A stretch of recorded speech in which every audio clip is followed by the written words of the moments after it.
한일 정상회담 12일 만에 터진 일본의 역사 교과서 왜곡 문제가 정치권으로도 확대되고 있습니다. 민주당은 윤 대통령의 굴욕 외교로 국민이 모욕을 당했다고 비판하며 국정조사 추진 의사를 밝혔고요. 국민의힘은 일본의 강한 유감을 표하면서도 한일 회담과는 관련 없는 사안이라고 선을 그었습니다. 한편 윤석열 대통령 조금 전 보신 것처럼 비상경제 민생회의를 주재하고 내수 활성화 방안을 논의하고 있습니다. 관련 내용까지 포함해서 오늘 정치권 이슈들 두 분의 시사평론가와 말씀 나눠보죠. 최수영, 김성환 두 분의 시사평론가 나와 계십니다. 어서 오십시오. 안녕하세요. 안녕하세요. 네, 안녕하십니까. 예, 비상경제 민생회의 주재하고요. 말씀드린 조금 전에 저희 함께 봤었죠. 내수 활성화 방안 논의에 들어갔습니다. 장관들 나와서 몇몇 이야기들을 함께 했었는데요. 바깥에서 좀 함께 들으시면서 보셨어요. 네. 어떤 생각 좀 하셨는지요? 네, 지금 사실 경기 둔화의 늪이 지금 계속 깊어지고 있잖아요. 특히나 소상공인들이 지금 굉장히 어렵다는 얘기들 많이 합니다. 그래서 특히 뭐 이것이 이제 코로나의 상황이기도 하지만 그러나 지금 이것이 코로나의 상황이라면 보기 어려운 것이 지금 국제 정세와 맞물려가지고 앞으로 이게 장기화될 것이라는 그런 우려가 더 크지 않습니까? 그렇다면 저는 방향은 바로 잡았다. 왜냐하면 우리 경제의 두 축이 결국 수출 증대와 내수 진작 그 두 축 아니겠습니까? 그렇다면 수출 증대 쪽은 원래 대통령께서 1호 영업 사원임을 강조하면서 계속적인 그런 수출 정책을 꺼내놨으니까 그런데 네. 내수 증가의 부분들이 조금 이제까지 좀 나오지 않아서 아쉬웠는데 오늘 같은 경우 정말 이 경기 위축을 타개하기 위해서 내수 진작이 이어져야 되고 특히나 이제 지역이 체감할 수 있는 그런 성과들을 좀 내줘야 이게 경기의 피돌기가 아마 전국적으로 좀 계속 돌지 않겠냐 이렇게 보는데 어쨌든 저는 경제적 부가가치를 창출한다는 측면에서 다양한 지금 각 부처별로 다양한 콘텐츠들이 나오잖아요. 네네. 근데 저게 이제 구두선에 그치지 않고 얼만큼 우리 실생활에 밀착하면서 정말 관광 수요라든가 경제적 수요를 창출해내느냐 그것이 중요한 거죠. 물론 도상 연습으로 해야 뭐 얼마든지 가능하겠습니다만 저게 체감되고 체화돼서 비로소 어떤 경기 선순환 피돌기로 나타날 때 그것이 의미를 갖는 것이니까 저 부분들이 정말 실생활에 조금 착근할 수 있도록 하는 그런 구체적인 대안들도 부처가 마련하는데 소홀함이 없어야 될 것으로 생각이 됩니다. 네, 여야 할 것 없이 경제를 활성화하는 것은 필요하다고 이야기하고 있지 않습니까? 조금 전 발표한 이런 내용들 어떻게 좀 구체화돼야겠습니까? 보여주기식으로 경제 정책을 만들고 있는 거 아닌가 이렇게 우려하고 있는데요. 왜냐하면 지난해부터 이미 예상됐던 일이었어요. 그러니까 한국 경제 성장률이 떨어질 것이다. 그리고 세계 경제 침체가 있을 것이다. 이런 게 다 예측 가능했거든요. 근데 그런데도 불구하고 계속 감세 정책들을 추진해 왔었고 그래서 앞으로 향후 세수는 계속 줄어들 예정이거든요. 재정 건전성 강조하면서 결국은 세출을 줄이는 이런 방식들로 계속 가고 있으면서도 갑자기 또 느닷없이 국민들의 소비를 진작시키겠다고 하면서 여행 쿠폰을 발행하겠다. 이런 식의 얘기를 하고 있단 말이에요. 그러니까 국민들이 불안하면 갑자기 나와서 대통령이나 아니면 장관들이 우리 경제를 위해서 이렇게 노력하고 있습니다. 이런 정도 얘기를 하고 있는 것 아닐까. 그렇게 걱정할 수밖에 없는데요. 아시다시피 지금 수출은 계속 줄고 있는 상황이에요. 12개월째 무역 적자를 기록하고 있고요. 반도체 수출은 40%가 넘게 줄었고 특히 대중 수출은 24%가 줄었습니다. 이게 예측 불가능했던 일입니까? 이미 다 예측 가능했던 일이에요. 그럼 수출이 줄어들면 결국은 내수를 진작시키기 위한 방법들을 사용할 수밖에 없는데 그 지역사랑 상품권이나 이런 것들 발행 안 하겠다고 해서 예산 다 깎겠다고 했었잖아요.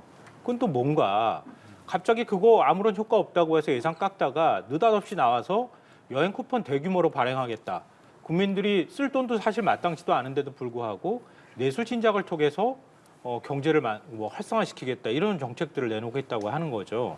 그러니까 비단 좀 이따도 얘기하겠지만 경제 정책뿐만 아니라 외교 전반적으로 국정 운영하는 과정 자체가 이렇게 좌충우돌식으로 그때그때 맞춰가지고 경제 정책을 운영하거나 아니면 다른 외교 정책도 마찬가지로 이런 방식으로 운영하는 게 과연 맞는 건가 그런 의문을 가지지 않을 수 없습니다. 예, 자 그렇다면은 이 얘기 좀 해보겠습니다. 일본 정부가 초등학교 교과서 검정 결과를 발표를 했습니다.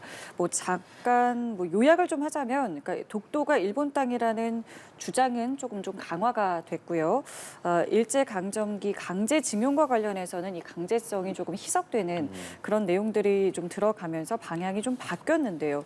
일단 이 교과서 문제를 좀 어떻게 보고 계시는지부터 듣겠습니다. 저도 대단히 안타깝습니다. 사실은 물론 이 교과서 검정 문제가 올해 있었던 일은 아닙니다. 이게 작년에 이제 있었던 일이고 이것이 이제 일본 정부가 이제 그 1982년인가요? 이제 앞으로 교육 검정에 정부의 이제 입장을 반영한다 이렇게 이제 검정 규정을 개정한 이후에 계속 이렇게 돼가고 있는데 어쨌든 저는 이게 이제 한일 그 정상회담 사실 합의는 하지 않았지만 뭐 한일 정상회담의 잉크가 마르기도 전에 이런 지금 나오니까 우리 국민들 입장에서는 이거 뒤통수 치는 건 아니냐. 지금 이걸 그리고 일본에 도대체 일본의 선의라는 것이 있느냐 이렇게 굉장히 불쾌감을 가질 수밖에 없는 사안인데 이 부분에 대해서는 저는 우리 정부가 정말 엄중히 항의해야 되지만 저는 좀 약간 분리대응할 필요는 있다고 봅니다. 일종의 이런 거죠. 사실 독도 문제에 관해서 일본은 계속 끊임없이 이제 도발을 하고 있는 것 아닙니까? 사실은 우리가 역사적으로나 국제법적으로나 지리적으로나 실효적으로나 이걸 우리가 영토적으로 지배하고 있음에도 불구하고 일본은 끊임없이 이걸 분쟁 지역함으로써 국제사회에다가 이제 이것이 분쟁 지역임을 던져가지고 나중에라도 여기서 이제 이득을 얻으려는 이런 전략을 하는 과정에서 이것이 이제 교과서까지 갔단 말이죠. 이 교과서가 이제 내년부터 4, 5, 6학년들이 배우게 되는 초등학교 4, 5, 6학년들이 배우게 되는 이제 그런 검정 교과서입니다. 그렇습니다. 그래서 저는 이런 거죠. 이렇게 끊임없이 도발하는 독도 문제에 대해서는 저는 제가 보기에 이 문제에 대해서는 저희가 실효적으로 지배하고 있기 때문에 아무런 문제, 그러니까 우리가 여기서도 논평을 안 하는 게 좋을 것 같은데 다만 역사 문제에 대해서 뭐 징용의 강제성이 없었다든가 네. 국가의 어떤 배상 책임, 그다음에 일본의 강제성들을 중국인 노동자, 한국인 노동자들 불러서 이런 강제 노동 시켰다는 데 대해서 강제를 뺀다든가 이런 것들은 사실은 역사 왜곡이 분명하고 앞으로 이게 그런 것 아니겠습니까? 사실은 이 양쪽의 세대들이 이제 역사를 배우면서 서로 근린 외교를 이제 해나갈 텐데 배우는 게 완전히 상이한 것 아닙니까? 한쪽에서는 분명히 강제 동원이 있었다고 하고 한쪽에서는 없었다고 하면 이 어린이들이 자라서 나중에 국가를 이끌 나이가 됐을 때 어떤 형식으로 대할지 뻔한 일이기 때문에 저는 이 부분에 대해서는 우리가 분명하게 좀 항의를 해야 된다고 보는데 1982년에 하도 교과서가 문제가 되니까 일본이 1982년에 근린 제국 조항이라고 검정 기준에 이웃 나라에 대해서 배려를 한다라는 그 조항을 넣은 게 있더라고요. 그게 지금도 유효합니다. 그래서 이걸 근거로 해서 우리 정부가 일본에 좀 세게 항의하고 그다음에 네. 이런 역사 왜곡이 장기적으로 한일 관계에 미치는 악영향에 대해서 아주 명료하게 지적도 하고 그런 점에서 앞으로 이런 것에 대해서 우호적인 관계 금기가지 않도록 일본도 검정 교과서가 이게 매년 좀 준비를 해나가서 하는 과정들이니까 올해는 반영이 됐다 하더라도 앞으로는 절대 이런 것들이 반영되지 않도록 다시 재개정 작업을 한다든가 네. 이런 쪽으로 우리가 여론화 작업해서 세게 좀 얘기를 해야 된다고 보는데 제가 아까 말씀드린 대로 독도와는 조금 분리대응하는 게 좋겠다 그런 네. 말씀 드리겠습니다. 네. 이 내용 김성환 평론가께도 의견 듣겠습니다. 윤석열 대통령이 제3자 배상안 내놨을 때 그때도 우려했던 바예요. 저 앞으로 제가 볼 때는 이런 식의 청구서가 계속 날아올 가능성이 높다 이렇게 생각하는데요. 그러니까 윤 대통령은 우리가 선제적으로 대응하면 일본이 호응해 올 것이다. 굉장히 감상적으로 지금 그 대일 외교를 접근하고 있는데 일본은 굉장히 냉정하게 접근하고 있는 거예요.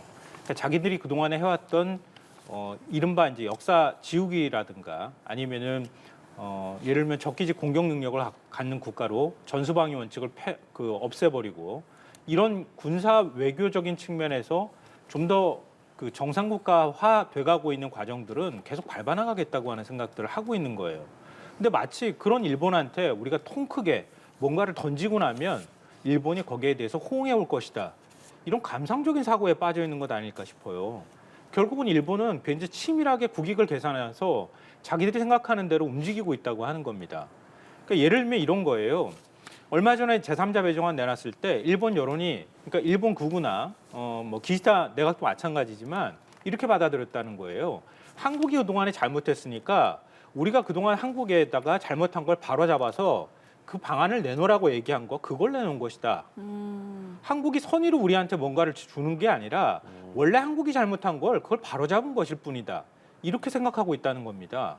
그러니까 물론 한국이 좀 더 일본하고 가까워지거나 과거사 문제에 대해서 일본한테 더 이상 책임 묻지 않겠다고 하는 건 반길만 하는 일이지만 그건 한국이 한 거고 우리가 해줄 건 없다고 본다는 거예요. 근데 윤석열 정부는 어떻게 했습니까? 지소미아 우리가 먼저 풀겠다고 얘기하고 수출 규제도 마찬가지고 화이트리스트 배제했던 것도 원래 우리가 먼저 복귀시키면은 일본도 따라올 거라고 했는데 일본이 한 게 뭐 있습니까? 아무것도 없잖아요. 오히려 후쿠시마산 수산물 한국이 수입해라 이런 식으로 압력을 가하고 있잖아요. 왜 외교를 이런 방식으로 합니까?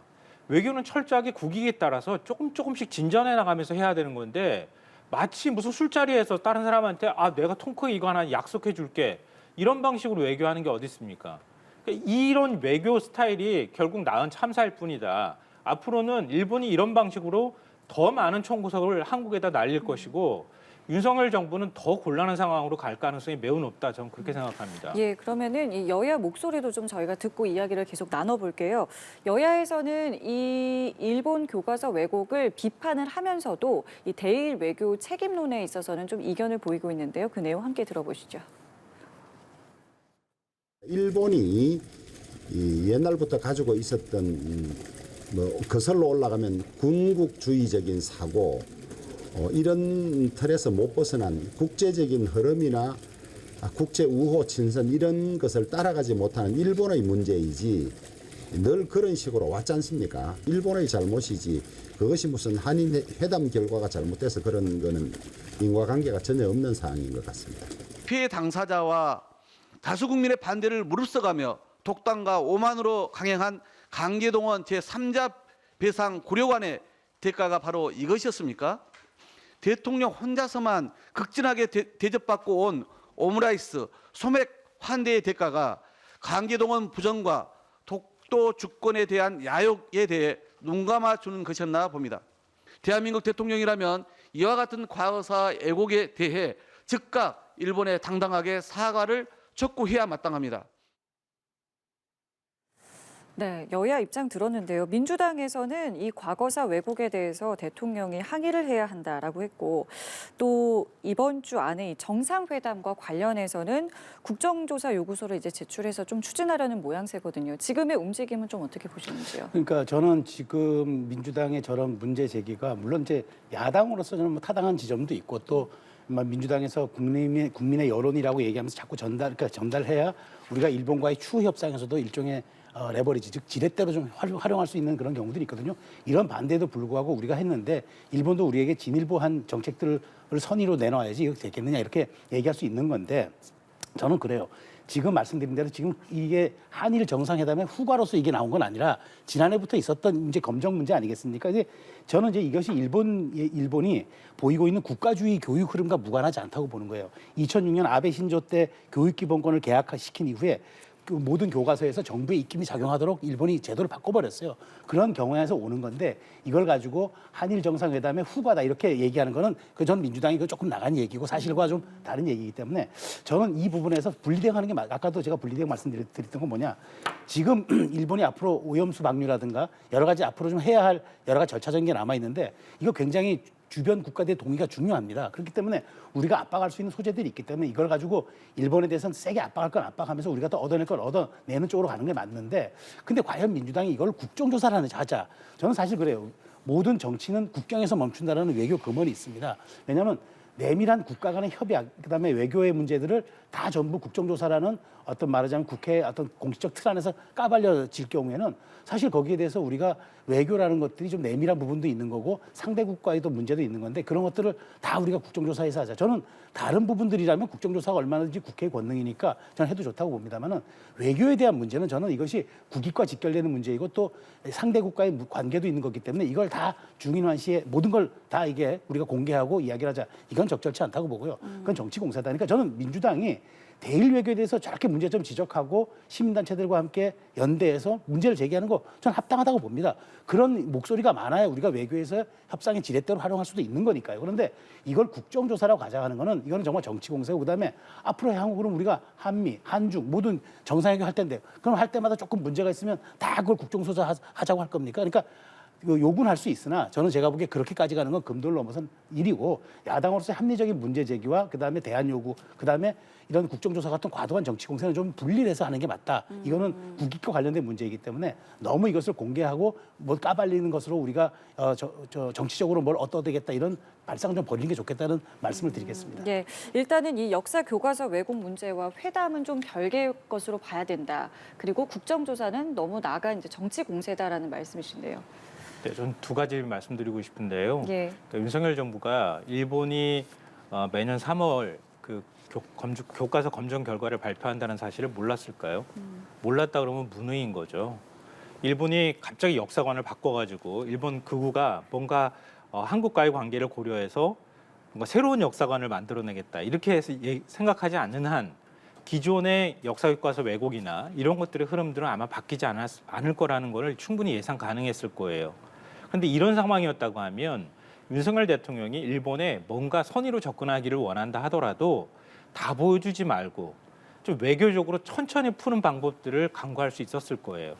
근데 그렇지 않고 우리 거 그냥 다 줘버릴게 이렇게 나섰다는 거예요. 그러니까 역사적인 관점에서 일본은 우리한테 수십 차례 사과 다 했다.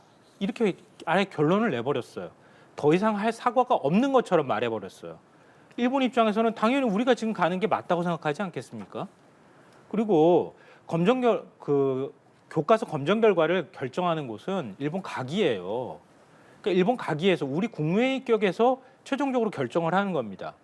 만약에 한일 정상회담 결과하고 무관하다 하더라도 검정 교과서에 대한 최종적인 결정을 가기에서 할 때 이번에 한국에서 이렇게 접근하니 이번만큼이라도 조금 자제할 필요가 있지 않겠느냐라는 의견 충분히 낼 수 있는 거 아닙니까? 그러니까 한일 정상회담하고 무관하다고 얘기할 수 있겠어요? 좀 그렇게 생각하지 않아요. 그러니까 일본은 충분히 알고 있고 앞서 말씀드렸던 것처럼 한국이 뭔가 해묵은 숙제를 들고 와서 우리한테 해결해 줬으니 우리는 우리대로 가겠다는 뜻을 보여준 것이나 다름이 없다. 이 말씀 드리고요. 예. 둘째로는 외교 문제에 있어서는 여야가 따로 없다. 국익적 관점에서 접근해야 된다. 지극히 타당하고 맞는 말씀이세요. 근데 국익을 지켜야 외교도 있는 거 아닙니까? 지금 일본하고 외교에서 어떤 국익을 지켰는지 한번 꼽아봤으면 좋겠어요. 좀 내세워봤으면 좋겠어요. 무슨 국익을 지켰습니까? 우리가 얻어난 게 뭐 있습니까? 뭘 얻어냈는지를 좀 얘기해 줬으면 좋겠어요. 저는. 우리가 준 거밖에 없잖아요. 그러면 당연히 야당 입장에서 한일 정상회담 자리에서 기시다 총리하고 윤석열 대통령이 뭔가 많은 얘기를 나눴을 텐데 근데 대화 내용이 안 나와요. 일본 언론을 통해서만 나와요. 윤석열 대통령은 국내 언론하고 인터뷰도 안 해요. 어떤 대화가 있었는지에 대해서. 한동안은 계속 일본 언론을 통해서 보도된 내용 사실이다, 사실이 아니다. 그거는 맞는 것 같은데 논의 주제는 아니다. 계속 말 바꿔가면서 얘기하다가 결국 나중에 가서는 일본 정부가 아니라 일본 언론을 향해서 유감 표명하고 말았어요. 그러면 한일 정상회담 때는 도대체 무슨 약속을 한 거냐. 더 준 거 아니냐. 이런 식의 의혹 제기를 야당에서 전 충분히 할 수 있는 상황이다. 지금은. 국정조사 아니 그거 이상이라도 해야 되는 상황이 왔다. 전 그렇게 생각합니다. 그 정상 간의 회담 내용이 국정조사 결과 공개가 되는 부분에 대해서는 문제가 없겠습니까? 거꾸로 일본한테 좀 물어봐줬으면 좋겠어요. 저는. 왜 한일 정상회담 때 나온 내용이 일본 당국자를 통해서 일본 언론에는 다 나옵니까? 일본은 다 흘리고 있잖아요. 그런데 왜 우리는 얘기 안 합니까? 우리는 왜 일본 기시다 총리하고 윤석열 대통령이 대화 나눈 내용에 대해서 일절 얘기를 안 합니까? 그건 일본 정부에다가 얘기하고 일본 언론에다가 얘기해야 될 얘기라고 저는 생각합니다. 아니 그러니까 그 부분에 대해서 네. 저도 제가 드리고 싶은 말씀은 그겁니다. 야당이 충분히 주장할 수 있어요. 저는 그렇다면은 이를테면은 관련 상임위를 중심으로 비공개로 저는 그 야당 지도부 다 있는 상태에서 그 외교부 장관, 국방장관, 그러니까 외교부 장관, 그다음에 뭐 안보실장 등등 불러서 얘기 듣는 거죠. 그다음에 거기에 뭐가 있었는지를 소상히 듣고 다만 그것을 나중에 국정조사라면 국정조사 보고서를 채택해야 되고 그러니까 이것이 모든 것이 국가적으로 기록이 되고 남기 때문에 이것이 부담이 될 수 있으니까 저는 상임위별로 비공개로 열어서 관련 장관들이나 책임자 불러서 저는 듣는 거 괜찮다고 봅니다. 그러니까 그래서 야당 지도부가 이해하면 될 일인데 저는 일본이 이렇게 했으니까 우리도 이렇게 흘려야 된다라는 얘기는 일본의 못된 습성이고 그건 후진적 관행이에요. 관방부 장관이 언론 플레이를 한다든가 슬쩍 언론의 백브리핑 형식을 통해서 흘려가지고 그것을 여론화시킨다든가 이건 사실은 하지 말아야죠. 그저 일본에 엄중히 항의하는 건 좀 필요하다고 보는데 그렇다고 우리도 같은 식으로 해야 한다라는 말에 제가 동의하기는 어렵고 굳이 한다 그러면 저는 국정조사위에도 아까도 말씀드린 비공개 방식으로 불러서 충분히 현안 설명 들을 수도 있고 거기에 대해서 야당 지도부가 궁금한 거 물어도 되는데 그거를 생중계하듯이 하고 나중에 그거를 보고서까지 채택해서 기록으로 남기자 이건 조금 부당한 일이라고 저는 말씀드리는 거죠. 예. 말씀하셨던 것처럼 정상회담 내용을 어떻게 다 공개할 수 있겠어요. 그것도 동의합니다. 그리고 국익적 차원에서 접근해야 된다는 것도 다 동의합니다. 근데 이번에 일본과의 관계에 있어서는요. 사실 저도 지금 조금 흥분해서 얘기하고 있지만 이번만큼은 아닌 것 같아요. 다른 건 몰라도요. 이번 일본과의 관계에 있어서만큼은 이거는 윤석열 대통령이 그렇게 얘기했다고 하잖아요. 이것도 우리나라 당국자를 통해서 얘기 나온 것도 아니고요. 지지율 10%가 까지 떨어진다 하더라도 내가 이거 책임지고 해결하겠다 이렇게 얘기했다는 거 아닙니까? 오롯이 윤 대통령이 결정했다는 거 아니에요? 외교부에서는 최소한 전범 기업이 배상을 하든 아니면 사과를 받든 둘 중에 하나만이라도 얻어내는 게 맞다 이렇게 얘기했다는 거 아닙니까? 근데 대통령이 결정했다는 거예요. 그럼 오롯이 대통령이 결정하고 난 다음에 그 후가로 지금 계속 문제가 나타나잖아요. 근데 그러고 난 다음에 야당한테 국익적으로 접근해야 합니다. 대통령이 일본 정상하고 얘기한 거 얘기할 수 없습니다. 누가 이거 납득할 수 있겠어요, 그럼 상식적으로. 이걸 좀 여쭤볼게요. 예. 그러면 앞으로 지금까지 저희가 이야기한 거 외에도 앞으로 좀 지적해 그렇죠. 주셨던 것들에 대해서는 어떻게 좀 대응을 해야 된다고 그러니까 보시는지요? 저는 이제 앞으로 이제 후쿠시마 오염수 방류라든가 네. 그다음에 수산물 수입이라든가 지금 네. 여러 가지 현안들이 산적해 있는 게 있지 않습니까? 저는 일본이 캘린더 정치를 하는 거예요. 일본은 2월 달이 다케시마의 달, 뭐 3월 달이 무슨 달, 뭐 4월 달, 그다음에 4월 달이 무슨 또 그러니까 3월이 교육 검정이 있고 또 4월이 있고 4월에는 또 무슨 가기를 통해서 뭘 또 만드는 날이 하여튼 일본은 캘린더 정치를 하는 날이에요. 그런데 저는 일본이 이렇게 그 캘린더 정치식으로 살라미식으로 끊어서 나오기 때문에 네. 우리 대응도 저는 이렇게 돼야 된다고 봐요. 그러니까 우리가 일본 정부의 선의에 기대거나 하면 절대 안 됩니다. 일본이 네. 선의로 바뀔 수 있는 나라가 아니에요. 그렇기 네. 때문에 우리도 치밀하게 대응을 하는 거예요. 그러니까 제가 말씀드렸잖아요. 5월 달에 이 아시아 도서국 회의가 열리더라고요. 여기서 후쿠시마 오염수 방류하면 다 그게 피해를 입을 수 있는 나라들입니다. 그렇기 네. 때문에 저는 그런 것조차도 협상의 지렛대로 활용해야 된다고 보는 거예요. 그러니까 일본을 압박할 건 압박하고 얻어낼 건 얻어내는 쪽으로 가야지 무조건 우리가 이만큼 통 크게 양보했으니까 일본이 이렇게 와주시라는 선의 기대서는 안 된다고 보고 저는 사안에 따라서 선택과 집중을 통한 대응을 분리 대응을 해야 된다고 저는 말씀드리고 저도 일본의 이런 행태에 분명히 분노하고 있다는 말씀드립니다. 그러니까 사안마다 이제 각각의 대응이 좀 필요하다는 말씀이신데요. 앞으로 그럼 대응을 좀 어떻게 해야 되는지 좀 말씀 듣겠습니다. 사실 걱정돼요. 말씀하셨던 것처럼 저도 그렇게 실리 외교했으면 좋겠어요. 근데 우리가 너무 많은 걸 내놔 버렸어요. 내놓고 난 다음에 이제 다시 주워 담는 상황이 됐단 말이에요. 그러니까 내놓고 주워 담기가 훨씬 더 어려운 상황이 됐다. 그러니까 차라리 우리가 선제적으로 일본한테 화해 손을 내밀었다고 가정하고 거기서부터 출발한다고 하면 일본이 그 화해 손을 뿌리치는 것에 대해서 우리 정부가 강력하게 항의할 필요가 있다. 더 나갈 경우에는 우리의 선의조차 묵살하는 이런 일이 벌어지고 있는 거잖아요. 네. 그러니까 일본한테 강력하게 경고의 메시지를 던지고 또 이런 일들이 계속 지속적으로 반복될 경우에는 진짜 한미일 군사 훈련하는 문제라든가 이런 것까지도 안 할 수 있다는 메시지까지 던질 수 있어야 한다. 이렇게 생각하고요. 네. 그러니까 일본 정부가 태도 변화를 해야 되는 거 아닙니까? 그렇다면 앞으로 사도강산 문제뿐만 아니라 단순히 역사적 관점의 문제뿐만 아니라 화이트리스트 배제했던 걸 일본이 먼저 복귀하도록 한다거나 이런 방식으로 실질적이고 구체적인 조치를 내놓으라고 일본 정부한테 압박을 가하거나 요구하는 방식들이 있어야 한다고 생각합니다. 예, 네. 알겠습니다. 우리 정부에서 어떤 방향과 자세로 대일 관계에 좀 임하게 될지 지켜봐야 할 것 같고요.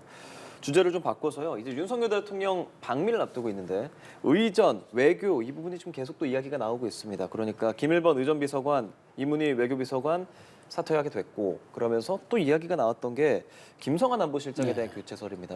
이 부분에 대해서 지금은 아니다라고 이야기를 하고 있지만 그 배경을 놓고 우리 가수에 대한 이야기도 이렇게 저렇게 나오면서 그것들이 제대로 소통이 되고 있는 건가, 잘 계속 이거 유지하는 것이 맞는 건가, 다양한 얘기들이 나오거든요. 이거 어떻게 좀 봐야겠습니까? 그러니까 사실 그 윤석열 정부 출범 이래, 그러니까 윤석열 정부 출범하면서 한미 동맹 강화를 내세운 이래 사실 지금 한 10개월의 시간이 흘러왔지 않습니까? 이제 5월이면 취임 1주년인데 그 중에 가장 중요한 빅 이벤트가 사실은 4월 방미입니다. 네. 우리가 국빈 방문입니다. 그러니까 미국으로서도 마크롱 대통령 이후에 처음으로 바이든 대통령이 국빈 초청을 하는 거거든요. 예. 근데 이게 말하자면 우리의 종합판이고 결정판인 방미, 그다음에 아주 외교의 정점이에요. 근데 이걸 앞두고 지금 두 비서관이 한 분은 한일, 그러니까 의전 비서관은 한일 정상회담 앞두고 그만두고 한 분은 바로 지금 한미 정상회담 한 달 직전에 그만두신 건데 이렇다면 이건 좀 약간 심각한 문제가 있는 거죠. 그러니까 국민들이 우려를 할 수밖에 없는 것. 이게 혹시 기조가 바뀌는 문제냐, 아니면 단순히 어떤 그 일에 대한 실수 혹은 프로세스상의 문제가 혹시 이렇게 좀 책임으로 나타나는 것 아니냐, 예. 여러 가지 추측하는데 여기에 대해서 명쾌한 답은 없어요. 그렇다 보니까 굉장히 우려스러운 거죠. 왜냐하면 우리 입장에서 가장 중요한 외교의 정점이라고 할 수 있는 방미 행사를 앞두고 지금 가장 중요한 핵심 축인, 특히나 외교비서관 같은 경우는 이번에 한일 정상회담 다 배석했던 분 아닙니까? 예. 그럼 그렇죠. 모든 것들을 다 알고 있고 모든 것들에 대해서 실무 책임을 진 분인데 갑자기 이런 사람이 빠지면 혹시 여기에 대해서 차질은 없을까? 이런 생각들 하는 거죠. 근데 일각에서는 이 무슨 방미 행사 관련해 가지고 그러니까 한미 대표적인 가수들의 어떤 그러니까 이른바 콜라보 공연에 그렇습니다. 제대로 실시간으로 전달되지 않아서 예, 대통령이 예. 뭐 경로했다 이런 얘기도 있는데 저는 안보실 자체가 물론 보안성과 어떤 그런 기밀을 생명을 하지만 저는 외교 라인과의 공유는 대통령이라는 분의 순방과 거기에 성과로 직결되는 문제이기 때문에 여기 대해서 너무 그렇게 가림막을 두면 안 된다고 생각을 하는 겁니다. 그런데 그런 것들이 있다면 바로 이 차제도 개선해야 되지만 저는 이 모든 정점에 또 안보실장이 결국 산하에 있는 핵심 두 비서관이 이렇게까지 그만둘 때는 무엇인가 입장 표명이 좀 있어야 된다고 보고 예. 방미가 끝나면은 저는 최소한 5월 달엔 또 우리 G7 정상회담이 있으니까 저는 이걸 앞두고라도 이 외교 라인에 대해서 왜 이런 혼선과 왜 이런 또 인사 조치가 있었는지 좀 납득하는 설명도 있어야지만 가장 중요한 지금 목전에 닥친 방미 행사는 차질이 없도록 매우 중요한 행사이기 때문에 여기에 대해서는 안보실장 중심으로 다시 한번 라인업을 꾸리는 걸 고민해 봐야 될 것 같습니다. 예, 보고 누락이 지금까지는 알려져 있는 이유입니다. 이상 기류가 계속 나오고 있고 이 김성환 안보실장에 대한 교체설이 등장하는 지금 이 상황 어떻게 좀 봐야겠습니까? 그래서 저는 상식적이지 않다고 생각해요. 그러니까 이런 일들이 벌어지는 건 상식적인 현상으로 해석이 불가능해요. 이건 아마 외교 문제를 아는 사람이나 아니면 국가안보실 운영이나 청와대 운영에 대해서 또 대통령실 운영을 해본 사람들은 대부분 다 동의하는 문제라고 생각해요. 그러니까 지금 대통령실에서 설명하는 내용 들어보면 중대한 문제를 자꾸 해프닝으로 만들려고 하는 의도가 보여요. 제가 볼 때는. 그러니까 앞서 굉장히 좋은 지적해 주셨지만 그동안에 김성환 그 국가안보실장이 쭉 미국 통이라고 불리잖아요. 그러니까 대미 외교를 쭉 주도하면서 왔어요. 그러니까 윤석열 대통령 미국 국빈 방문이 그 최정점에 이르는 시점일 거예요. 제일 큰 성과일 거고요. 그런데 그 바로 직전에 사퇴설이 나왔어요. 이것도 상식적이지가 않고요. 그리고 한창 지금 대일 외교, 대미 외교, 그리고 또 국제 무대에서 G7 정상회의까지 이렇게 이어지는 일종의 한 2달 사이에 이렇게 큰 외교 행사들이 있는데 외교 의전을 담당하고 있는 담당 비서관들이 다 그만두고 있다? 이것도 또한 상식적이지 않아요. 나중에 저는 이 내용들이 왜 이렇게 그만둘 수밖에 없었는지 공개될 때가 올 것이다 이렇게 생각하지만 상식적이지 않은 일들이 벌어지는 것은 비상식적인 무언가가 개입됐다는 뜻이라고 밖에 해석이 안 된다는 거예요. 뭐 그동안에 이랬기 때문에 피곤해서 이런 건 아닐 거라고 봐요. 다 공무원들이거든요. 예. 그러면 자기의 성과로 이어지는 일들이 뻔히 앞에 있는데 왜 그만둡니까? 그걸 최종적으로 자기의 성과로 가져나가고 난 다음에 그만둬야지. 그러니까 이런 문제들이 계속 발생하고 있는 것, 대통령실 안에 뭐가 비정상적인 의사결정 구조가 만들어져 있을 가능성이 전 높다 이렇게 생각하고요. 이렇게 해버리면은 그동안에 쭉 일관되게 외교 정책을 추진해왔던 게 한꺼번에 흔들리게 되는 거잖아요. 앞으로 남아있는 뭐 미국 국빈 방문이라든가 바이든 대통령 정상회담이나 이런 거를 할 때 있어서도 또 다른 문제가 생기지 않을까 좀 걱정됩니다. 네, 알겠습니다. 이번에는 이제 국회 얘기 좀 해볼게요. 일단은 국민의힘 최고위원 김재원 최고위원 얼마 전에 이제 5.18과 관련해서 좀 부정적인 발언을 했었는데 이번에도 실언을 했습니다. 이것은 미국에서 했고 이 발언을 함과 동시에 이제 또 최고위 불참을 했고요. 논란이 좀 커지니까 SNS에 이제 자중하겠다라는 발언을 했습니다만은 당내 분위기는 그렇게 좋지가 않은 상황입니다. 수석 최고위원이고 3선의 국회의원을 지내고 이제 지지난 정권에서는 이제 정무수석까지 한 인물인데 지도부가 출범한 지 얼마 되지도 않아서 왜 벌써부터 이렇게 계속 이 논란이 될 거라는 걸 몰랐을까요? 글쎄요. 저도 사실 지금 말씀에 동의합니다. 그러니까 지난번 특히나 이제 그 5.18 정신을 그것이 이제 뭐 선거용 립서비스였다는 식으로 얘기해서 예. 대통령실도 크게 격려하지 않았습니까? 아니 그 대통령이 대국민 약속으로 한 것을 그렇게 수석 최고위원이 그렇게 가볍게 얘기하면 안 되는 거죠. 그리고 네. 지금도 마찬가지입니다. 말씀하신 것처럼 정말 이 발언에 대한 파장을 몰랐을까요? 우파를 천하 통일했다? 이게 사실과 다른 또 얘기 아닙니까? 언제 통일하라고 기회나 줬습니까? 근데 저는 이렇게 특히나 우리가 이 그러니까 이 종교와 정치가 분리되어 있는 나라에서 이런 식의 그 발언들을 미국 가서 한다는 건 저는 정말 적절치 않았는데 왜 이걸 문제가 된 줄 알면서도 했을까? 저는 뭐 TPO라고 보죠. 시간과 상황, 그 장소에 맞는 그런 어떤 그 일정 때문에 그렇게 발언했다고 보지만 저는 수석 최고위원이 사실은 지금 이 여당이 엄중한 이 시국에 사실은 여기에서도 지금 당의 어떤 진로를 고민하고 지금 자기 의견에도 시원치 않을 판에 미국까지 가서 중요한 시간을 쪼개서 저런 발언한다는 건 저는 있을 수 없다고 보고 그다음 더 중요한 건 그거잖아요. 국민의힘이 그동안 사실은 극우 세력과 손절하고 그다음에 중도 확장함으로써 그런 확장성을 보여주고 30대 청년 대표도 영입하고 그러니까 선출하는 그 과정을 통해서 사실 정권 교체도 할 수 있었고 그 앞으로 그 윤석열 대통령 탄생시킬 수도 있지 않았습니까? 예. 그런데 갑자기 중요한 총선을 지금 1년 앞두고 저렇게 자꾸 진영을 왜소화시키고 확장이 아니라 자꾸 축소시키고 과거로 퇴행하려는 듯한 저런 발언들은 전혀 선거 전략에 도움이 안 되는 거예요. 그러니까 지도부도 긴장을 하는 거죠. 특히나 지금 20대 2030 MZ세대가 떠나가고 있다는 마당에 이렇게 극우적 발언과 시대에 동떨어지고 그다음에 정치적으로도 전략적으로도 온당하지도 않은 발언, 국민의 정서에도 부합하지도 않는 발언을 수석 최고위원이 쏟아내면은 이게 도움이 되겠습니까? 총선 승리하겠다고 하는 정당이. 예. 그런 점에서 저는 김재원 최고가 지금 앞으로 경솔하게 안 했다고 안 하겠다고 얘기하는데 저는 한두 번 더 있으면은 윤리위라도 제소해가지고 저는 여기에 대해서 일벌백계 하는 모습을 보여야 당이 비로소 그런 어떤 퇴행적 과거와 결별하고 있다라는 그런 모습을 보여주는 신호이기 때문에 네. 앞으로 당이 좀 여기에 대해서는 적극적인 대응을 할 필요가 있겠다 말씀드리겠습니다. 청년층 얘기하셔서요. 그럼 지금 당 내에서 이 청년층의 마음을 사로잡기 위해서 하고 있는 여러 가지 뭐 네. 행보들에 대해서는 좀 효과가 나올 수 있다고 보시는지요? 저는 사실 그게 퍼포먼스에 불과하다고 봐요. 왜냐하면 그런 몇 가지 행사, 뭐 1,000원짜리 학식 행사를 간다든가 하면서 물론 정책을 내는 건 필요해요. 그렇지만 예. 그거로만 2030의 마음을 잡을 것이라고 저는 동의하지 않고 조금 더 구체적이고 조금 더 2030이 동의할 수 있는 지점들을 보여주는 그런 어떤 좀 실효성 있는 그런 행사들도 필요하고 그다음에 더 중요한 거는 당내에서의 그 건강한 발언권들이 자꾸 좀 나오고 그다음에 그런 역동성들을 보여줄 때 2030이 따라오지 그냥 당근 몇 개 준다고 2030이 마음을 줄 것 같지는 않아요. 그래서 저는 앞으로 당의 어떤 그런 젊어지는 체질 개선도 필요하고 당의 역동성과 건강성도 함께 조금 보장되어야만 그런 것이 좀 시너지를 내지 이렇게 단순히 뭐 행사 몇 개 가가지고 일하는 것들은 저는 제가 보기에 크게 큰 뭐 도움은 되겠지만 본질적으로 저는 마음을 끌어오는데 한계가 있을 거라고 생각이 됩니다. 그럼 그 가운데 하나가 어쩌면은 이준석의 포용이 하나의 카드가 좀 될 수도 있지 않을까라는 그렇죠. 생각을 하는데 문호를 확실하게 동의하시는지요? 개방해야죠. 그렇게 하려면은 뭐 천하람 위원장 하나 들어와라 이렇게 하기보다는 예. 젊은 세대를 상징할 수 있는 모든 분들을 끌어안을 때 비로소 용광로처럼 다 녹일 때 저는 2030의 마음이 열릴 거라고 생각합니다. 예, 김성환 평론가님, 여당의 수석 최고위원의 발언 그리고 여당 안에서 MZ 세대들의 어떤 민심을 잡기 위한 어떤 행보들 더하기 이제 이준석계라고 하는 인원들과의 어떤 손을 잡을까 말까한 이런 행보들 전반적으로 좀 어떻게 평론하시겠습니까? 극우 포퓰리즘이다. 뭐 이렇게 두 단어로 정리할 수 있을 것 같다는 생각이 드는데요. 이번 전당대회가 100% 당심으로 치러진 선거예요. 거기에서 가장 많은 득표를 해서 수석 최고위원이 된 사람입니다. 그런데도 불구하고 당선되자마자 최고위 회의에도 참석하지 않고 계속 잇따른 이런 발언들을 내놓고 있다. 이거 어떻게 해석할 수 있겠는가?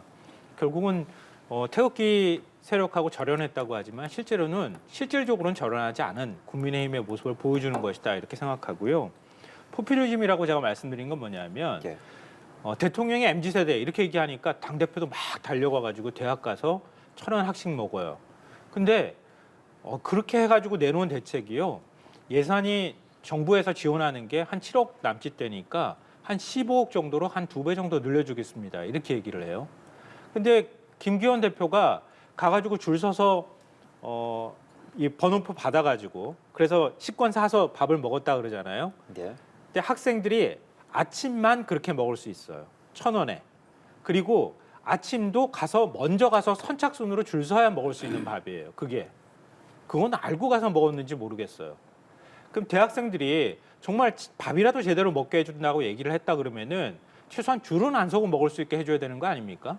근데 기껏해야 내놓는 대책이 7억 원에서 15억 정도로 예산 늘려주겠다고 하는데 결국은 돈 없고 배고른 대학생들이 가가지고 먹는 거 아침 새벽부터 나가가지고 줄 서야 먹게 해준다는 얘기나 다름이 하나도 없는 얘기예요.